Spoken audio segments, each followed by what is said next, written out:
Blackpool Pleasure Beach, or the Pleasure Beach Resort, is a fantastic amusement park in the United Kingdom. Located on the Irish Sea, this is a historic park with a beautiful blend of old and new attractions. It feels sort of like the Kennywood of the United Kingdom. The park has 10 different roller coasters, including 4 made of wood, 1 hypercoaster, and a mock multi-launch coaster. Then this lineup is supported by a handful of dark rides and a few interesting flat rides.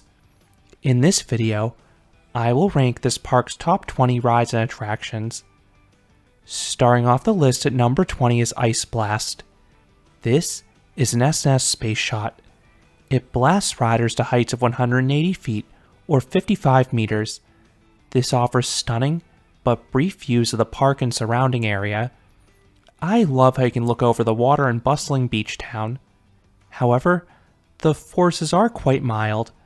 The launch is not too punchy, and I did not get any airtime at the top, which is a rarity for this type of ride. This ride was closed for the entire 2024 season, but it is expected to return in future seasons. Number 19, Flying Machines. This is the oldest ride currently operating at the park. It is an old school roundabout where guests sit in rocket ships. The experience is fairly gentle, but that is deliberate. This ride is more about offering a nice breeze and good views over the front section of the park, especially because it's perched atop a gift shop. And this ride offers a long cycle. Number 18, Avatar Airbender. This is Zamperla Disco. This is another ride placed on an elevated platform, so you get better views than you otherwise would. Then the ride has some fun forces too. There's plenty of spinning. Then the spikes offer a pinch of weightlessness. Number 17, Rugrats Lost River. This is a small log flume in Nickelodeon land. You pass some static props on the route and later enter a cave. These could use some TLC, but they do add to the experience. Then the ride culminates in a short but okay drop. The resultant splash can get you decently wet because it can rebound off the wall. Then there also are some tiki statues towards the start that'll spray you, so you certainly will not come off this ride dry. Number 16, Alice Ride. This is a classic dark ride heavily inspired by the attraction at Disneyland. Not only is it also based around Alice in Wonderland, but the physical setup is similar with the outdoor bit towards the end. The figures on the inside have limited movement, but they are plentiful, and when paired with the blacklit walls, it does capture the zany feel of Wonderland. While it is not as technologically impressive or updated as the Disneyland version, it is still an enjoyable experience. Number 15, Derby Racer. This is a rare high-speed carousel. It is one of 3 still in existence. You spin in a circle at speeds of 15 miles per hour or 24 kilometers per hour. The horses no longer rock or jockey for position, but you still experience laterals throughout from the speed, and it's a long cycle too. Then enhancing the experience is the pavilion. It is gorgeous, and it operates with a loud classic organ. Number 14, Ghost Train. This is a classic dark ride, and to some, also a coaster credit. This is a gravity-driven attraction with lift hills and a dip towards the start. But the meat of the experience are the scare elements. This is a spook house with things popping out at you. Nothing is too scary, but the effects are plentiful and well cared for. Number 13, Steeple Chase. This is the last remaining Aero Steeple Chase coaster. Riders sit on a horse and race against 2 other tracks. This riding position leaves you really exposed and makes the experience for me. Just watch out for the brakes because they can jolt you forwards, which is not optimal. The rest of the coaster is thankfully smooth though. The ride is not overly fast and there are no big drops, but the turns offer some light laterals, and then I love the racing element. Number 12, Nickelodeon Streak. This is a classic wooden roller coaster running along the back edge of the park. The experience is mild in the first 2 cars, but you can get a few solid pops of airtime in that back car. The drop off the turnaround in particular has some wild airtime, especially because each row is just a shared lap bar. Then despite being 90 years old, this coaster tracks decently well. Just know there may be some bumps in a wheel seat or the very back of a car. Number 11, Avalanche. This is a short but feisty mock bobsled. Unlike a lot of other bobsleds that have mid-course brake runs that disrupt the pacing, this one has one continuous downhill segment. You start with a slalom section that accumulates speed. Then the experience finishes with two great helixes. The first has good Gs. Then the second has an excellent transition into it that offers a surprise pop of airtime. The cars do vibrate quite a bit on the descent due to the slatted trough, so I recommend leaning forwards to mitigate this. Number 10, Wallace and Gromits Thrillomatic. This is a delightful dark ride based around the famous claymation duo.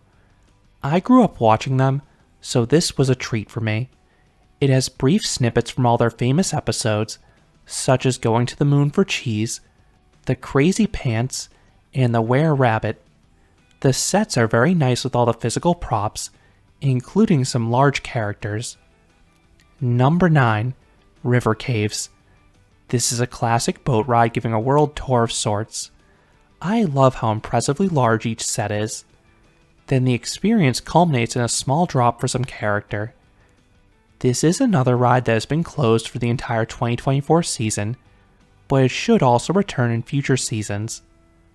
Number 8, Revolution. This is an aero shuttle loop. The launches are not strong, but they do build up enough speed to make the next parts thrilling. The drops offer great ejector pops if you're in the rear rows. I particularly love that backwards drop. Backwards ejector airtime is always special. Then that vertical loop is very forceful. It exerts high positive Gs, and it's extra disorienting in reverse. This coaster is short and simple, but the negative and positive G combination is wonderful. Number 7, Red Arrow Skyforce. This Gerstlauer Skyfly is the park's best flat ride by far.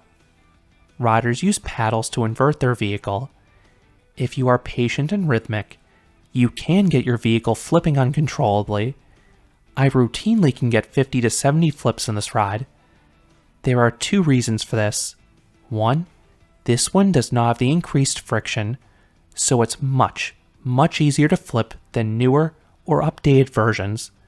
Two, the winds coming off the sea feed into the mayhem, and they give you a speed boost.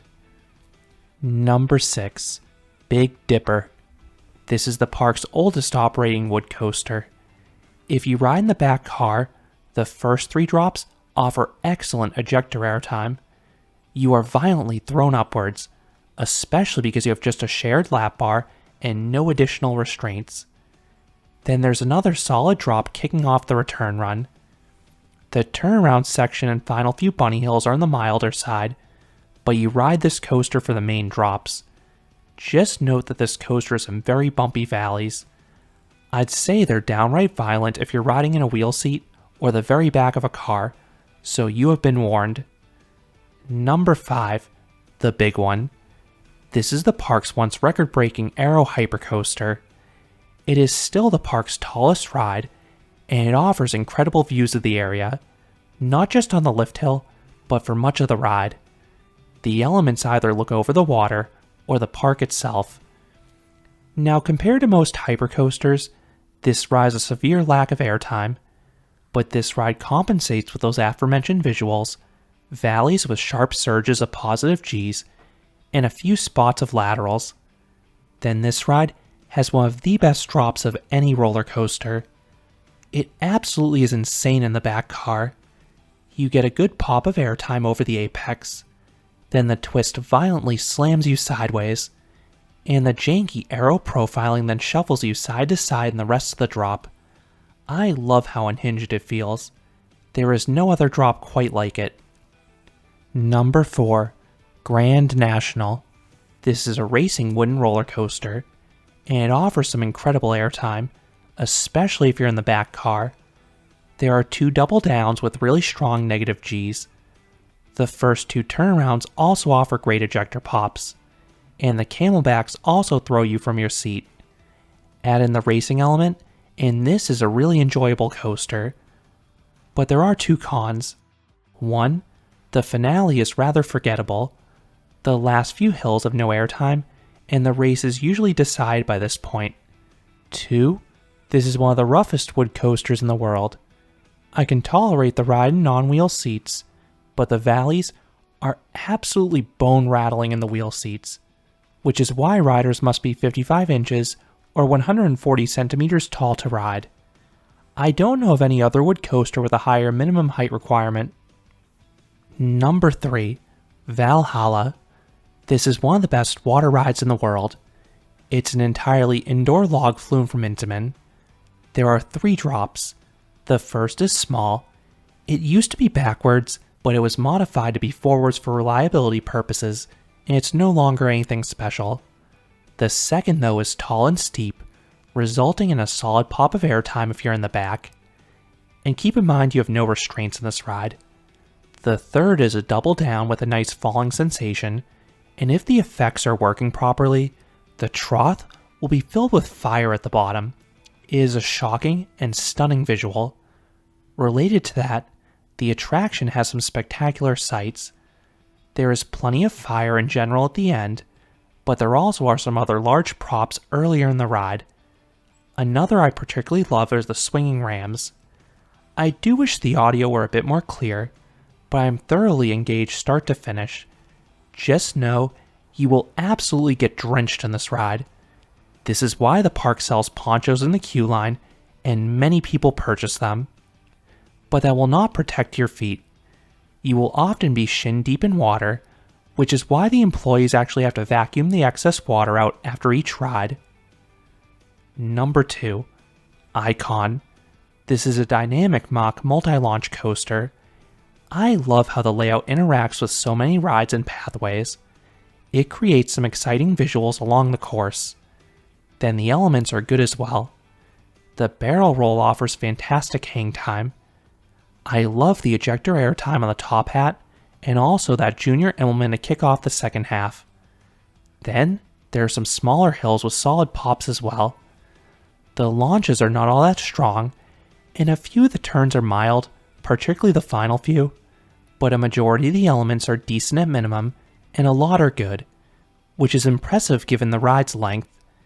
Add in a very smooth ride, and this is a coaster not to be missed. And coming in at number 1 is Enzo. This is a special spinning seat on the back of one train on Icon. It is an expensive upcharge, but I think it's worth it. It makes Icon truly elite. This enhances the already strong elements. Getting hang time and ejector airtime while sideways or backwards is breathtaking. It makes it feel far more out of control, and occasionally it offers a freefall sensation. Then the spinning fixes the dead spots. Experiencing a launch sideways is novel and offers some laterals. Then the finale has the fastest spinning on the entire ride. This part feels like a teacup. Just make sure to ride alone. You spin way more when you ride solo, and considering you have to pay per ride, you want to maximize the experience. My best rides were shockingly close to Plopsaland's Ride to Happiness in quality, which is no small feat. If you want more in-depth thoughts about Enzo, or any of the park's top few roller coasters, I already have separate reviews published to the channel. Those are the top 20 rides and attractions at Blackpool Pleasure Beach. What are your thoughts on the park's rides, whether it be those I mentioned, or those I may have omitted? Let me know down in the comments. If you enjoyed this countdown, I would appreciate it if you gave this video a like, and you consider subscribing, because there'll be a lot more roller coaster amusement park videos here at Canopy Coaster. Thanks for watching.